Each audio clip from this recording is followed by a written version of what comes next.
Hello everyone, welcome back to our channel. In today's video, I'm gonna show you how to download YouTube Shorts for WhatsApp status. It's a very simple and easy process and I'm gonna guide you through how to do it. Let's get started. First of all, on your phone, launch the YouTube. Now you can head over to any shorts which you want to download. Once you open the shorts video that you want to download, here you can see share icon, tap on it. Now select copy link. The link of the shorts will be copied. Now head over to your preferred web browser. Once you're in your browser, tap on the search bar and search for YouTube video downloader. You will see different websites in the search results. The first one is savefrom.net, so tap on it. Here you will see enter the URL option.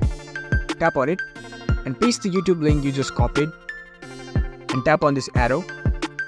Now it will find the video. As you can see, the shorts is now showing up over here. Now tap on download.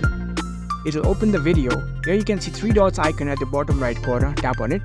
Now select download from here. Now the file will be downloaded into your device. You've successfully downloaded the YouTube Shorts on your device. Now in order to upload for WhatsApp status, head over to WhatsApp, go to updates, tap on my status, and as you can see, the source you just downloaded has appeared over here, and now you can upload it as the WhatsApp status. If you found this video helpful, don't forget to give this video a thumbs up and subscribe to our channel for more tech tips. Thank you for watching.